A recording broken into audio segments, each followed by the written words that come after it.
ਸਤਿ ਸ਼੍ਰੀ ਅਕਾਲ। ਮੁੱਦਾ ਗਰਮ ਹੈ ਦੇਖਣ ਵਾਲੇ ਸਾਰੇ ਦਰਸ਼ਕਾਂ ਦਾ ਸਵਾਗਤ ਹੈ। ਮੈਂ ਹਾਂ ਗਗਨ ਬੇਦੀ। ਚੋਣਾਂ ਦਾ ਮੌਸਮ ਸਿਖਰ ਤੇ ਹੈ ਤੇ ਇਸੇ ਦਰਮਿਆਨ ਜਿਹੜਾ ਕੇਂਦਰੀ ਬਜਟ ਆ ਰਿਹਾ ਹੈ ਤੇ ਕੀ ਉਮੀਦਾਂ ਨੇ, ਕਿਉਂਕਿ ਬਜਟ ਆਪਣੇ ਆਪ ਦੇ ਵਿੱਚ ਬਹੁਤ ਲੋਕਾਂ ਦੀਆਂ ਜ਼ਿੰਦਗੀਆਂ ਨੂੰ ਵੀ ਪ੍ਰਭਾਵਿਤ ਕਰਦਾ ਹੈ। ਕੀ ਕੁਝ ਫਰਕ ਪੈਣ ਵਾਲਾ ਹੈ, ਇਹਦੇ ਮੁਤਲਕ ਗੱਲਬਾਤ ਕਰਾਂਗੇ। ਸਾਡੇ ਨਾਲ ਮਹਿਮਾਨ ਜੁੜਨਗੇ, ਮਾਹਰ ਜੁੜਨਗੇ, ਉਹਨਾਂ ਤੋਂ ਰਾਏ ਜਾਣਾਂਗੇ। ਸਭ ਤੋਂ ਪਹਿਲਾਂ ਤੁਹਾਡਾ ਤਾਰਫ ਕਰਾ ਦਿੰਦਾ, ਸਾਡੇ ਨਾਲ ਸੁਖਬੀਰ ਸਿੰਘ ਗਰੇਵਾਲ ਨੇ, ਮਾਹਰ ਨੇ, ਬੀਮਾ ਸੈਕਟਰ ਦੇ ਤੇ ਮੁਲਾਜ਼ਮ ਮਾਮਲਿਆਂ ਦੇ ਮਾਹਰ ਨੇ। ਔਰ ਸਾਡੇ ਨਾਲ ਬਦੀਸ਼ ਜਿੰਦਲ ਜੁੜਨਗੇ, ਉੱਗੇ ਉਦਯੋਗਪਤੀ ਨੇ, ਇੰਡਸਟਰੀਅਲਿਸਟ ਨੇ, ਉਹ ਵੀ ਜੁੜਨਗੇ ਸਾਡੇ ਨਾਲ। ਡਾਕਟਰ ਜਗਜੀਤ ਸਿੰਘ ਧੂਰੀ ਨੇ, ਮਾਹਰ ਨੇ ਸਿੱਖਿਆ ਖੇਤਰ ਦੇ। ਸਾਰੇ ਮਹਿਮਾਨਾਂ ਦਾ ਸਵਾਗਤ ਹੈ ਜੀ ਜੁੜਨ ਦੇ ਲਈ। ਸੁਖਬੀਰ ਜੀ, ਪਹਿਲਾ ਸਵਾਲ ਤੁਹਾਡੇ ਤੋਂ ਲੈਂਦੇ ਆ। ਤੁਸੀਂ ਮਾਹਰ ਹੋ, ਆਰਥਿਕ ਤੌਰ ਤੇ ਵੀ ਬਹੁਤ ਚੀਜ਼ਾਂ ਸਮਝਦੇ ਹੋ। ਬਜਟ ਹੈ ਕੱਲ ਦਾ, ਉਹਦੇ ਮੁਤਲਕ ਕੀ ਕੁਝ ਲੱਗਦਾ ਹੈ ਕਿ ਕੀ ਹੋਣ ਵਾਲਾ ਹੈ? ਤੇ ਨਾਲ ਦੀ ਨਾਲ ਇੱਕ ਚੀਜ਼ ਇਹ ਵੀ ਜਾਣਨੀ ਚਾਹਾਂਗੇ, ਯੂਪੀ ਦੇ ਵਿੱਚ ਵੀ ਇਲੈਕਸ਼ਨ ਹੈ, ਪੰਜਾਬ ਦੇ ਵਿੱਚ ਵੀ ਹੈ, ਤਾਂ ਪ੍ਰਭਾਵ ਰਹੇਗਾ ਇਹਨਾਂ ਇਲੈਕਸ਼ਨਾਂ ਦਾ ਵੀ ਬਜਟ ਤੇ? ਸਰ, ਸਭ ਤੋਂ ਪਹਿਲਾਂ ਧੰਨਵਾਦ ਤੁਹਾਡਾ ਬਹੁਤ-ਬਹੁਤ। ਦੇਖੋ, ਬਜਟ ਦੇ ਵਿੱਚ ਮੈਨੂੰ ਲੱਗਦਾ ਇੱਦਾਂ ਹੈਗਾ ਕਿ ਸ਼ਾਇਦ ਅਗਰ ਫਾਈਨਾਂਸ ਮਿਨਿਸਟਰ ਨੂੰ ਇੱਕ ਚੀਜ਼ ਤਾਂ ਉਹਨਾਂ ਦੇ ਨੋਟਿਸ 'ਚ ਰੱਖਣੀ ਪਏਗੀ ਕਿ ਜਿਹੜੀ ਇੰਪਲਾਈ ਵਰਗ ਹੈਗਾ ਉਹ ਪਿਛਲੇ ਬਹੁਤ ਸਾਲਾਂ ਤੋਂ ਟੈਕਸੇਸ਼ਨ ਨੂੰ ਲੈ ਕੇ ਬਹੁਤ ਜ਼ਿਆਦਾ ਉਹਨਾਂ ਨੂੰ ਹੈਵੀ ਟੈਕਸ ਪੇ ਕਰਨਾ ਪੈਂਦਾ ਹੈ। ਤੇ ਦੂਸਰੀਆਂ ਜਿਹੜੀਆਂ ਟੈਕਸ ਦੀਆਂ ਕੰਪਲਿਕੇਸ਼ਨਸ ਨੇ, ਰੇਟ ਨੂੰ ਲੈ ਕੇ, ਕੈਲਕੂਲੇਸ਼ਨਸ ਨੂੰ ਲੈ ਕੇ, ਓਲਡ ਰਜੀਮ, ਨਿਊ ਰਜੀਮ, ਅਸੀਂ ਮਤਲਬ ਫਾਈਨਾਂਸ ਮਿਨਿਸਟਰ ਨੂੰ ਇੱਕ ਚੀਜ਼ ਜ਼ਰੂਰ ਕਰਨੀ ਚਾਹੀਦੀ ਹੈ ਕਿ ਐਟਲੀਸਟ ਲੋਕ ਵੋਲੰਟਰਲੀ ਆਪ ਆਉਣ ਬਾਹਰ ਟੈਕਸ ਪੇ ਕਰਨ ਦੇ ਲਈ। ਲੋਕ ਡਰਦੇ ਆ ਟੈਕਸ ਪੇ ਕਰਨ ਤੋਂ। ਮੁਸ਼ਕਿਲ ਨਾਲ 5 ਕਰੋੜ ਲੋਕ, 6 ਕਰੋੜ ਲੋਕ ਟੈਕਸ ਰਿਟਰਨ ਫਾਈਲ ਕਰਦੇ ਆ ਇੰਡੀਆ 'ਚ। ਇਹ ਡਾਟਾਬੇਸ ਕਹਿੰਦਾ ਹੈ ਇਨਕਮ ਟੈਕਸ ਡਿਪਾਰਟਮੈਂਟ ਦਾ। ਇਹੋ ਜਿਹੀ ਸਿਚੁਏਸ਼ਨ ਦੇ ਵਿੱਚ ਕਿ 120 ਕਰੋੜ ਲੋਕਾਂ ਦੀ ਪਾਪੂਲੇਸ਼ਨ ਹੋਵੇ ਤੇ 20-30 ਕਰੋੜ ਲੋਕ ਟੈਕਸ ਪੇ ਕਰਨ ਇੰਡੀਆ ਦੇ ਵਿੱਚ, ਇਹ ਬੜੀ ਮਾਮੂਲੀ ਗੱਲ ਹੈ। ਬਟ ਕਿਉਂਕਿ ਵੋਲੰਟਰਲੀ ਬਾਹਰ ਨਹੀਂ ਆਉਂਦੇ। ਅੱਛਾ ਗਰੇਵਾਲ ਸਾਹਿਬ, ਇੱਕ ਚੀਜ਼ ਹੈ ਜਿਹੜੀ ਪ੍ਰਕਿਰਿਆ ਹੈ ਉਹ ਵੀ ਥੋੜੀ ਜਿਹੀ ਔਖੀ ਹੈ, ਪਚੀਦਾ ਵੀ ਹੈ, ਇਹ ਵੀ ਇੱਕ ਕਾਰਨ ਹੈਗਾ। ਬਹੁਤ ਹਾਈਲੀ ਕੰਪਲੈਕਸਡ ਹੈ, ਬਹੁਤ ਕੰਪਲੈਕਸਡ ਹੈ। ਸਿੰਪਲ ਹੋਣੀ ਚਾਹੀਦੀ ਹੈ। ਸਟ੍ਰੇਟ ਵੇ ਲੋਕ ਆਰਾਮ ਨਾਲ ਆਪਣੀ ਖੁਦ ਕੈਲਕੂਲੇਸ਼ਨ ਕਰਨ। ਅੱਜ ਵੀ ਲੋਕਾਂ ਨੂੰ ਅਕਾਊਂਟੈਂਟਾਂ ਕੋਲੇ, ਚਾਰਟਰਡ ਅਕਾਊਂਟੈਂਟਸ ਕੋਲੇ ਸਿੰਪਲ ਕੈਲਕੂਲੇਸ਼ਨਸ ਲਈ ਜਾਣਾ ਪੈਂਦਾ। ਲੋਕ ਡਰਦੇ ਨੇ, ਸਭ ਤੋਂ ਵੱਡੀ ਗੱਲ ਫੀਅਰ ਹੈਗਾ ਨਾ ਜਿਹੜਾ, ਵੀ ਜੇ ਮੈਂ ਟੈਕਸ ਦੇਤਾ ਪਤਾ ਨਹੀਂ ਕੀ ਬਣੂ, ਜੇ ਨਾ ਦਿੱਤਾ ਤੇ ਪਤਾ ਨਹੀਂ ਕੀ ਬਣੂ।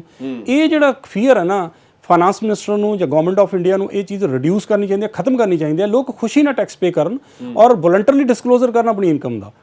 ਔਰ ਇਸ ਦੇ ਵਿੱਚ ਜਿਹੜੀ ਮੈਂ ਸਮਝਦਾ ਸਭ ਤੋਂ ਵੱਡੀ ਚੀਜ਼ ਹੋਣੀ ਚਾਹੀਦੀ ਹੈ ਕਿ ਇਨਸੈਂਟਿਵਾਈਜ਼ ਕੀਤਾ ਜਾਵੇ ਟੈਕਸ ਪੇਅਰਸ ਨੂੰ, ਮੋਟੀਵੇਟ ਕੀਤਾ ਜਾਵੇ। ਠੀਕ ਹੈ ਇਹ ਗੱਲ।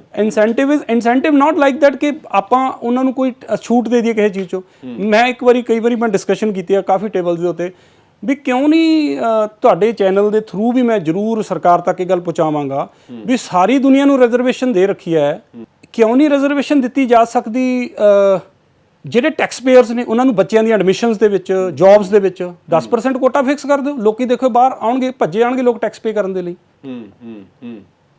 ਮੈਂ ਪਿਛਲੇ 10-15 ਸਾਲ ਤੋਂ ਟੈਕਸ ਪੇ ਕਰ ਰਿਹਾ ਹਾਂ ਸਪੋਜ਼, ਜਾਂ ਬਹੁਤ ਸਾਰੇ ਇੱਥੇ ਹਜ਼ਾਰਾਂ ਲੋਕ ਨੇ, ਡਾਕਟਰ ਸਾਹਿਬ ਟੈਕਸ ਪੇ ਕਰ ਰਹੇ ਹੋਣਗੇ, ਜਗਜੀਤ ਸਿੰਘ ਜੀ ਨੂੰ ਮੈਂ ਕਹਿ ਰਿਹਾ, ਤੇ ਕਿਉਂ ਨਹੀਂ ਤੁਸੀਂ ਕੋਟਾ ਫਿਕਸ ਕਰਦੇ 10%?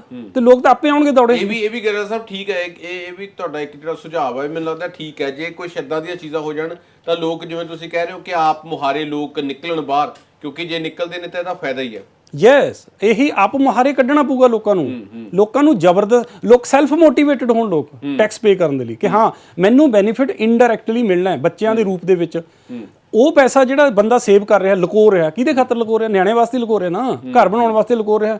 ਕੀ ਲੋੜ ਹੈ ਲੁਕਾਉਣ ਦੀ? ਠੀਕ ਹੈ, ਬਿਲਕੁਲ। ਜਗਜੀਤ ਸਿੰਘ ਧੂਰੀ ਨੇ, ਮਾਹਰ ਨੇ ਸਿੱਖਿਆ ਖੇਤਰ ਦੇ। ਜਗਜੀਤ ਜੀ, ਤੁਹਾਡੀਆਂ ਕਿਸ ਤਰ੍ਹਾਂ ਦੀਆਂ ਉਮੀਦਾਂ ਨੇ? ਤੁਸੀਂ ਰਿਪਰੈਜ਼ੈਂਟ ਕਰ ਰਹੇ ਹੋ, ਤੁਸੀਂ ਸਿੱਖਿਆ ਮਾਹਰ ਹੋ, ਸਿੱਖਿਆ ਦਾ ਖੇਤਰ ਦੇ ਨਾਲ ਜੁੜੇ ਹੋਏ ਹੋ। ਔਰ ਕੱਲ ਜਿਹੜਾ ਕੇਂਦਰੀ ਬਜਟ ਹੈ, ਕਿਉਂਕਿ ਮੌਸਮ ਚੋਣਾਂ ਦਾ, ਜਿਵੇਂ ਮੈਂ ਗਰੇਵਾਲ ਸਾਹਿਬ ਨੂੰ ਵੀ ਪਹਿਲਾਂ ਜ਼ਿਕਰ ਕੀਤਾ ਕਿ ਪ੍ਰਭਾਵ ਰਹੇਗਾ, ਔਰ ਸ਼ਾਇਦ ਇਸ ਚੀਜ਼ ਨੂੰ ਵੀ ਆਪਣੇ ਪੱਖ ਦੇ ਵਿੱਚ ਲੈਣ ਦੀ ਕੋਸ਼ਿਸ਼ ਰਹੇਗੀ, ਕਿਉਂਕਿ ਸਰਕਾਰਾਂ ਬਾਏ ਹੁੱਕ ਔਰ ਕਰੁੱਕ ਚੋਣਾਂ ਜਿੱਤਣਾ ਵੀ ਮੰਤਵ ਹੁੰਦਾ। ਤਾਂ ਕੱਲ ਦੇ ਕੀ ਤੁਹਾਡੀਆਂ ਕੀ ਉਮੀਦਾਂ ਨੇ?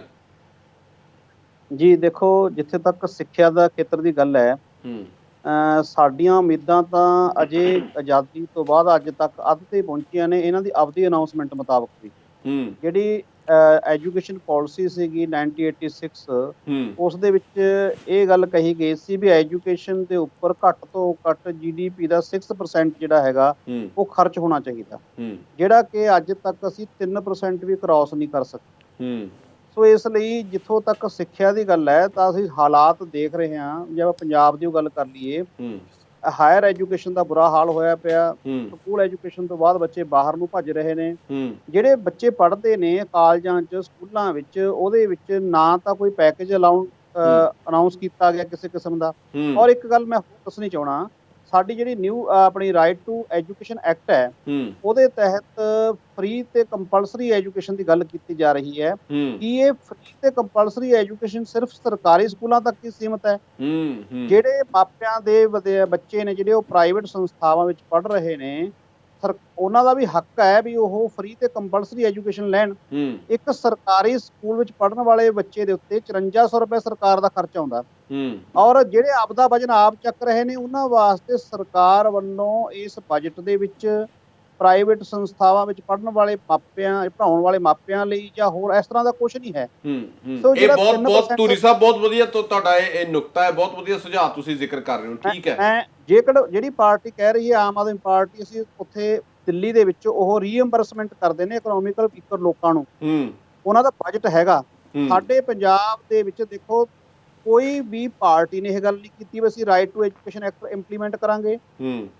ਅਸੀਂ ਪ੍ਰਾਈਵੇਟ ਸੰਸਥਾਵਾਂ ਵਿੱਚ ਵੀ 25% ਬੱਚੇ ਨੇ ਜਿਹੜੇ ਉਹਨਾਂ ਨੂੰ ਫ੍ਰੀ ਪੜ੍ਹਾਵਾਂਗੇ, ਔਰ ਉਹਨਾਂ ਦੀ ਪੇਮੈਂਟ ਜਿਹੜੀ ਹੈਗੀ ਹੈ ਇੰਸਟੀਟਿਊਸ਼ਨ ਦੀ ਉਹ ਸਰਕਾਰ ਤੋਂ। ਇਸ ਲਈ ਤੁਸੀਂ ਸਾਡੀਆਂ ਉਮੀਦਾਂ ਦੀ ਗੱਲ ਕਰ ਰਹੇ ਹੋ, ਮੇਰੀਆਂ ਉਮੀਦਾਂ ਦੇ ਨਾਲ ਨਾਲ ਮਾਪਿਆਂ ਦੀਆਂ ਸਾਰੀਆਂ ਉਮੀਦਾਂ ਨੇ ਜਿਹੜੀਆਂ ਉਹ ਪਹਿਲਾਂ ਕਿਸੇ ਬਜਟ ਤੋਂ ਨਾ ਅਸੀਂ ਸੈਟੀਸਫਾਈ ਹੋਏ ਸੀਗੇ, ਔਰ 1-2% ਤਾਂ ਅਗਰ ਵਾਧਾ ਕਰ ਦਿੱਤਾ ਜਾਂਦਾ ਤਾਂ ਇਹਦੇ ਵਿੱਚ ਕੋਈ ਮੈਨੂੰ ਲੱਗਦਾ ਬਹੁਤੀ ਵੱਡੀ ਗੱਲ ਨਹੀਂ ਹੈ।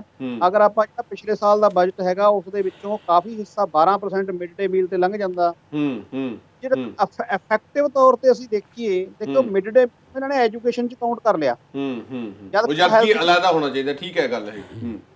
ਸੋ ਇਸ ਲਈ ਜਿਹੜਾ ਇਹ 2-2.5% ਦੀ ਗੱਲ ਕਰ ਰਹੇ ਨੇ, ਇਸ ਨੂੰ ਇਫੈਕਟਿਵ ਤੌਰ ਤੇ ਦੇਖਿਆ ਜਾਵੇ ਵੀ ਐਜੂਕੇਸ਼ਨ ਤੇ ਕਿੰਨਾ ਖਰਚ ਹੋ ਰਿਹਾ, ਉਹ ਮਸਾਂ ਹੀ 1% ਹੈ। ਸੋ ਇਸ ਲਈ ਇਹ ਦੇਸ਼ ਦੇ ਭਾਗ ਇਹੋ ਜਿਹੇ ਨੇ ਜਿੱਥੇ ਸਭ ਤੋਂ ਘੱਟ ਬਜਟ ਜਿਹੜਾ ਹੈਗਾ ਉਹ ਐਜੂਕੇਸ਼ਨ ਦੇ ਲਈ ਹੈ, ਜਿਹੜਾ ਸਭ ਤੋਂ ਵੱਧ ਹੋਣਾ ਚਾਹੀਦਾ। ਸੋ ਅਸੀਂ ਤਾਂ ਸਾਨੂੰ ਬਹੁਤੀਆਂ ਉਮੀਦਾਂ ਹੈ ਨਹੀਂ ਇਸ ਬਜਟ ਦੇ ਵਿੱਚ। ਚਲੋ ਠੀਕ ਹੈ।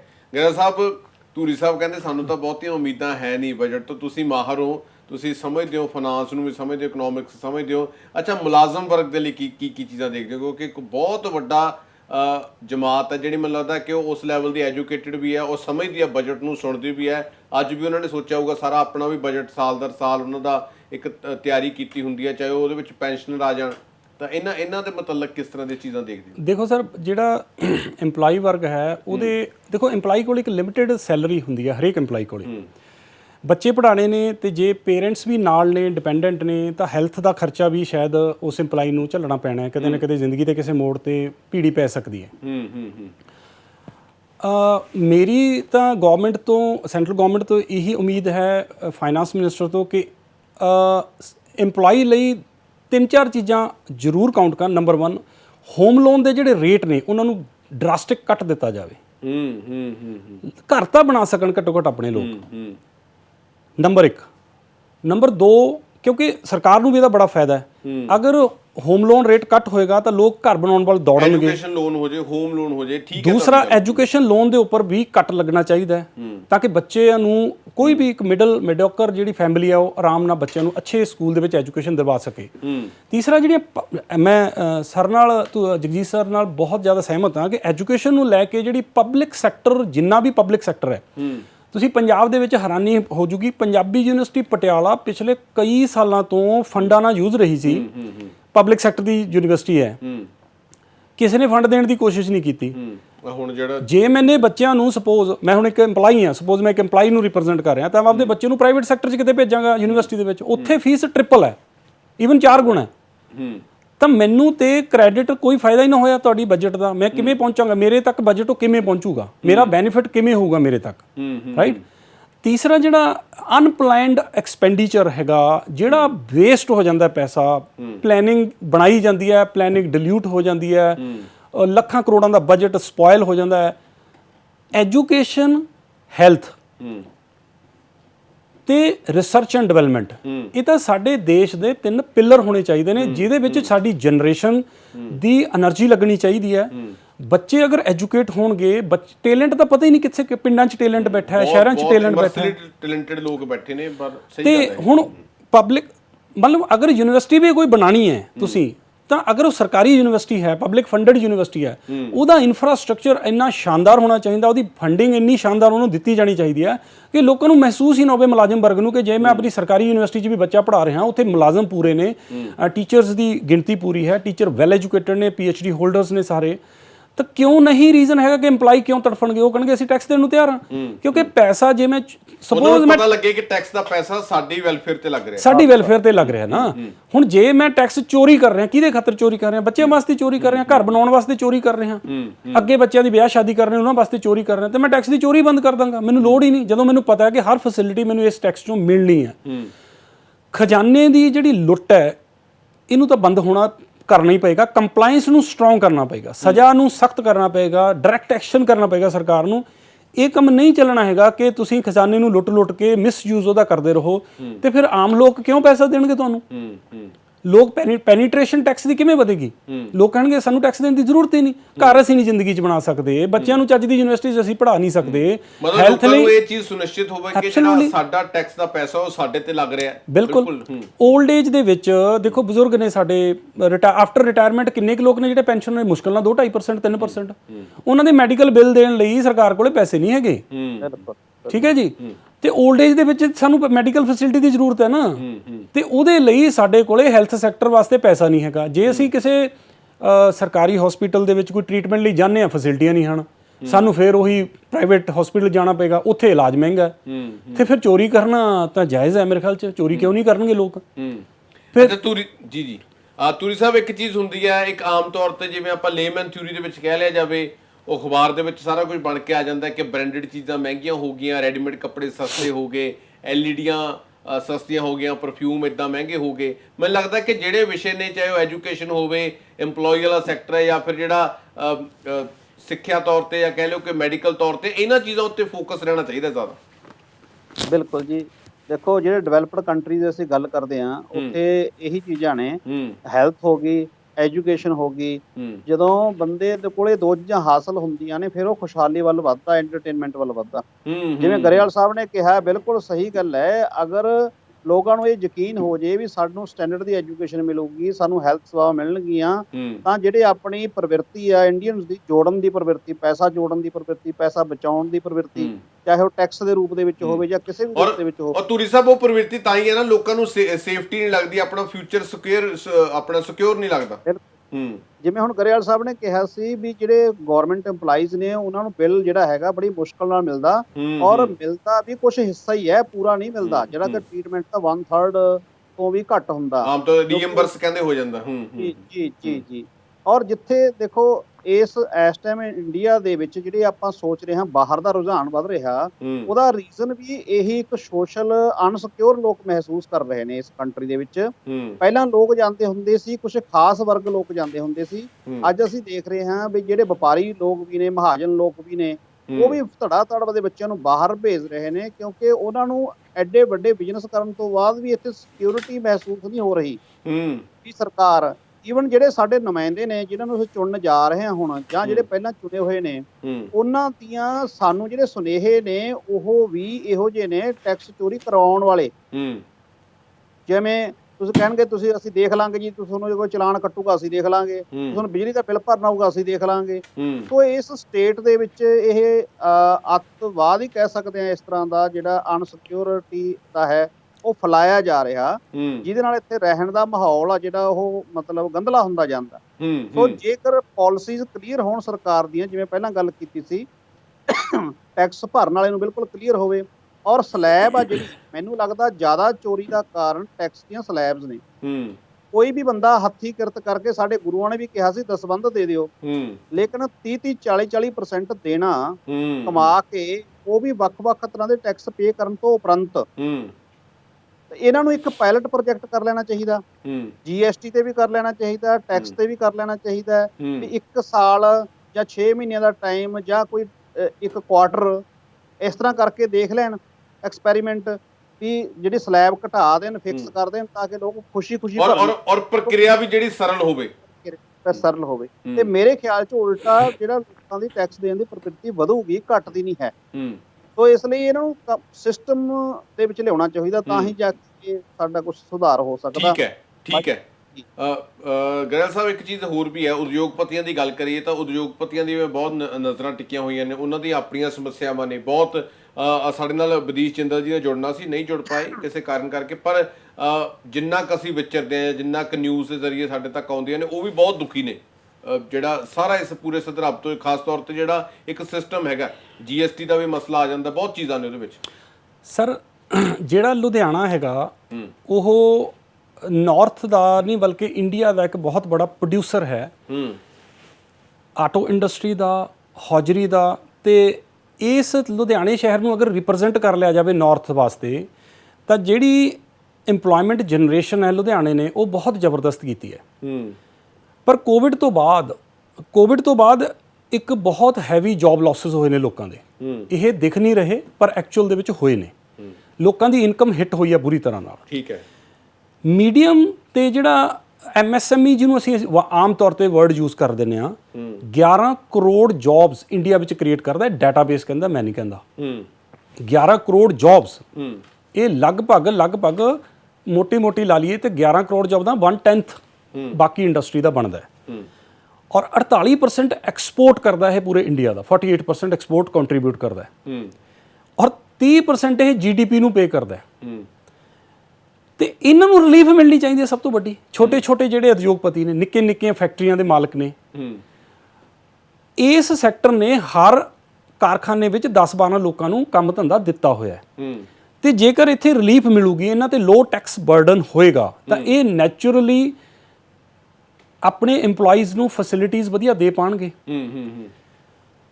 ਹੁਣ ਅਗਰ ਮੈਂ ਸਮਝਦਾ ਸਰਕਾਰ ਨੂੰ ਇਹੀ ਉਮੀਦ ਹੈ, ਸਰਕਾਰ ਤੋਂ ਮੇਰੀ, ਸੈਂਟਰਲ ਗਵਰਨਮੈਂਟ ਤੋਂ, ਫਾਈਨਾਂਸ ਮਿਨਿਸਟਰ ਤੋਂ, ਕਿ ਜਿਹੜੀ MSME ਸੈਕਟਰ ਹੈਗਾ ਇਹਨੂੰ ਤੇ ਬਹੁਤ ਜ਼ਿਆਦਾ ਬੂਸਟਰ ਦੀ ਲੋੜ ਹੈ। ਠੀਕ ਹੈ। ਟੈਕਸ ਬਰਡਨ ਘਟਾਇਆ ਜਾਵੇ। ਤੇ ਦੂਸਰਾ, ਮੈਂ ਜਗਜੀਤ ਸਰ ਦੀ ਗੱਲ ਨੂੰ ਮੈਂ ਵੱਡਾ ਕਰ ਰਿਹਾ ਕਿ ਜਿਹੜਾ ਸਾਡਾ ਫਿਜ਼ੀਕਲ ਡੈਫਿਸਿਟ ਹੈ ਉਹ ਹਰ ਸਾਲ ਵੱਧ ਰਿਹਾ। ਫਿਜ਼ੀਕਲ ਡੈਫਿਸਿਟ ਕਿਉਂ ਵੱਧਦਾ ਹੈ? ਕੁਐਸਚਨ ਕਿ ਵੱਧਦਾ ਕਿਉਂ ਹੈ? ਹਰ ਸਾਲ ਘਾਟਾ ਵਧੀ ਜਾਂਦਾ, ਸਰਕਾਰ ਤੇ ਡੈਟ ਵਧੀ ਜਾ ਰਿਹਾ। ਡੈਟ ਵਧਣ ਦਾ ਸਿੱਧੇ ਤੌਰ ਤੇ ਰੀਜ਼ਨ ਇਹ ਹੈਗਾ ਕਿ ਜਦੋਂ ਖਜ਼ਾਨੇ ਚੋਂ ਕੋਈ ਪੈਸਾ ਬਾਹਰ ਨਿਕਲਦਾ ਡਿਵੈਲਪਮੈਂਟ ਵਾਸਤੇ, ਕੀ ਉਹ ਸਹੀ ਹੱਥਾਂ 'ਚ ਗਿਆ, ਕੀ ਉਹ ਸਹੀ ਟਾਈਮ ਤੇ ਲੱਗਿਆ, ਸਹੀ ਸਮੇਂ ਦੇ ਉੱਤੇ ਉਹ ਪ੍ਰੋਜੈਕਟ ਪੂਰਾ ਹੋਇਆ, ਕੀ ਉਹਦੇ ਲਈ ਕੰਪਲਾਇੰਟ ਕੀਤਾ ਗਿਆ? ਅਗਰ ਉਹ ਸਹੀ ਜਗ੍ਹਾ ਤੇ ਨਹੀਂ ਗਿਆ ਜਾਂ ਉਹਦੇ ਵਿੱਚੋਂ ਮਿਸਯੂਜ਼ ਹੋਇਆ ਪੈਸੇ ਦਾ, ਤਾਂ ਸਰਕਾਰ ਨੂੰ ਇਸ ਦੇ ਉੱਤੇ ਡਾਇਰੈਕਟ ਐਕਸ਼ਨ ਕਰਨਾ ਚਾਹੀਦਾ। ਠੀਕ ਹੈ ਗਰੇਵਾਲ ਸਾਹਿਬ, ਸਾਡੇ ਨਾਲ ਵਿਦੀਸ਼ ਜਿੰਦਲ ਜੀ ਜੁੜ ਚੁੱਕੇ ਨੇ। ਜਿੰਦਲ ਸਾਹਿਬ, ਸਵਾਗਤ ਹੈ ਜੀ। ਜਿੰਦਲ ਸਾਹਿਬ, ਬਜਟ ਦੇ ਬਾਰੇ ਤੁਹਾਡੀ ਜੇ ਰਾਏ ਲੈਣੀ ਚਾਹੀਏ, ਤੁਸੀਂ ਉਦਯੋਗਪਤੀਆਂ ਨੂੰ ਰਿਪਰੈਜ਼ੈਂਟ ਕਰਦੇ ਹੋ, ਤੁਹਾਡੀਆਂ ਕਿਸ ਤਰ੍ਹਾਂ ਦੀਆਂ ਸਮੱਸਿਆਵਾਂ ਨੇ ਔਰ ਕੀ ਕੁਝ ਉਮੀਦਾਂ ਨੇ ਤੁਹਾਨੂੰ ਇਸ ਵਾਰ? ਸਰ ਥੈਂਕ ਯੂ ਜੀ। ਉਮੀਦ ਇਹ ਹੈ ਕਿ ਇਸ ਵਾਰ ਜਿਹੜਾ ਬਜਟ ਆਏਗਾ, ਕਿਉਂਕਿ 5 ਸਟੇਟਾਂ ਦੇ ਜਿਹੜੇ ਇਲੈਕਸ਼ਨ ਨੇ ਉਹ ਰਾਉਂਡ ਦਾ ਕਾਰਨਰ ਹੈ, ਤੇ ਸ਼ਾਇਦ ਕੋਈ ਇੱਕ ਸੌਫਟ ਬਜਟ ਆਉਣ ਦੀ ਉਮੀਦ ਹੈ ਇਸ ਵਾਰ ਇੰਡਸਟਰੀ ਨੂੰ। ਕਿਉਂਕਿ ਸਰਕਾਰ ਨੂੰ ਪਤਾ ਹੈ ਕਿ ਉਹ ਬਜਟ ਜਿਹੜਾ ਉਹ 5 ਸਟੇਟਾਂ ਉਹ ਦੇਖ ਰਹੀਆਂ ਨੇ, ਜਿਹਦੇ ਚ ਕਿ UP ਵੀ ਮੇਨ ਹੈ, ਪੰਜਾਬ ਵੀ ਮੇਨ। ਮਤਲਬ ਜਿਵੇਂ ਅਸੀਂ ਪਹਿਲਾਂ ਵੀ ਜ਼ਿਕਰ ਇਸ ਚੀਜ਼ ਦਾ ਕਰ ਰਹੇ ਸੀ ਕਿ ਇਲੈਕਸ਼ਨਾਂ ਨੇ, ਚੋਣਾਂ ਦਾ ਮੌਸਮ ਹੈ, ਤਾਂ ਉਸ ਚੀਜ਼ ਦਾ ਪ੍ਰਭਾਵ ਸਾਫ਼ ਛਾਪ ਦਿਖੇਗੀ। ਲੇਕਿਨ ਉਸ ਚੀਜ਼ ਦਾ ਜਿਹੜਾ ਪ੍ਰਭਾਵ ਹੈ ਉਹ ਜ਼ਿਆਦਾ ਸਾਨੂੰ ਇਹ ਲੱਗਦਾ ਹੈ ਕਿ ਇੱਕ ਜਿਹੜਾ ਫ੍ਰੀਬੀਜ਼ ਦਾ ਇੱਕ ਸੀਜ਼ਨ ਚੱਲਿਆ ਹੋਇਆ ਇੰਡੀਆ ਦੇ ਵਿੱਚ, ਚਾਹੇ ਉਹ ਸਟੇਟਾਂ ਨੇ ਚਾਹੇ ਸੈਂਟਰ ਨੇ, ਕਦੇ ਉਹ ਬਜਟ ਉਹ ਫ੍ਰੀਬੀਜ਼ ਵੱਲ ਨਾ ਨਿਕਲ ਜੇ।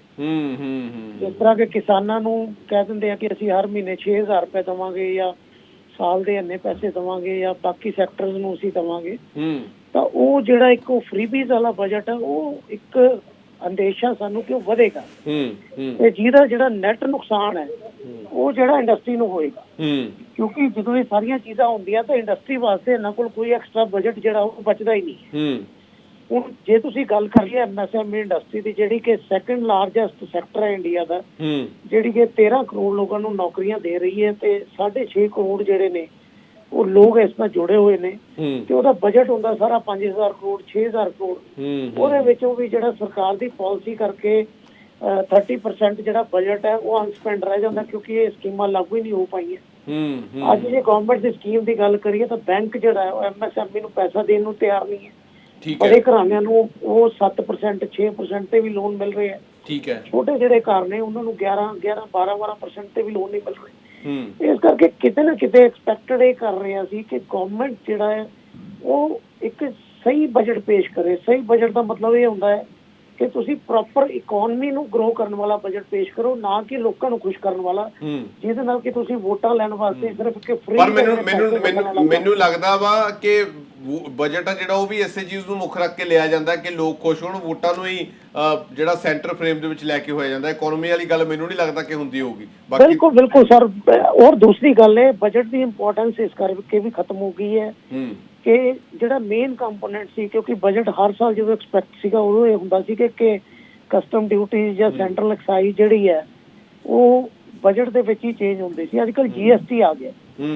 GST ਲਾਗੂ ਹੋਣ ਤੋਂ ਬਾਅਦ GST ਕਾਉਂਸਲ ਕੋ ਸਾਰੇ ਡਿਸੀਜਨ ਆ ਗਏ ਨੇ, ਇਸ ਕਰਕੇ GST ਵਧਾਉਣ ਦਾ ਕੰਮ ਉਹ ਬਜਟ ਚੋਂ ਨਿਕਲ ਚੁੱਕਿਆ। ਹੁਣ ਬਜਟ ਦੇ ਵਿੱਚ ਜਿਹੜਾ ਥੋੜਾ ਬਹੁਤ ਕੰਪੋਨੈਂਟ ਰਹਿ ਗਿਆ ਉਹ ਖਾਲੀ ਜਿਹੜਾ ਇਨਕਮ ਐਂਡ ਐਕਸਪੈਂਡੀਚਰ ਪਾਰਟ ਰਹਿ ਜਾਂਦਾ, ਜਿਹਦੇ ਨਾਲ ਕੋਈ ਲੰਬਾ ਚੌੜਾ ਜਿਹੜਾ ਉਹ ਫਰਕ ਨਹੀਂ ਪੈਣ ਵਾਲਾ। ਹਾਂ, ਡਾਇਰੈਕਟ ਟੈਕਸਿਸ ਦੇ ਉੱਪਰ ਅਸੀਂ ਡਿਮਾਂਡ ਜ਼ਰੂਰ ਕੀਤੀ ਹੈ ਕਿ ਇਹਨੂੰ ਸਿੰਪਲੀਫਾਈ ਕਰੋ। ਠੀਕ ਹੈ, ਕਿਉਂਕਿ ਜਦੋਂ BJP 10 ਸਾਲ ਪਹਿਲਾਂ ਹਲੇ ਪਾਵਰ ਵਿੱਚ ਨਹੀਂ ਸੀ, ਬੜੀਆਂ ਵੱਡੀਆਂ ਗੱਲਾਂ ਕਰਦੀ ਸੀ ਕਿ ਅਸੀਂ ਜਿਹੜਾ ਹੈ ਉਹ ਸਿੰਪਲੀਫਾਈ ਕਰਾਂਗੇ, ਅਸੀਂ ਸੇਲ ਦੇ ਨਾਲ ਟੈਕਸ ਨੂੰ ਲਿੰਕ ਕਰ ਦਾਂਗੇ, ਇਨਕਮ ਟੈਕਸ ਖਤਮ ਕਰ ਦਾਂਗੇ।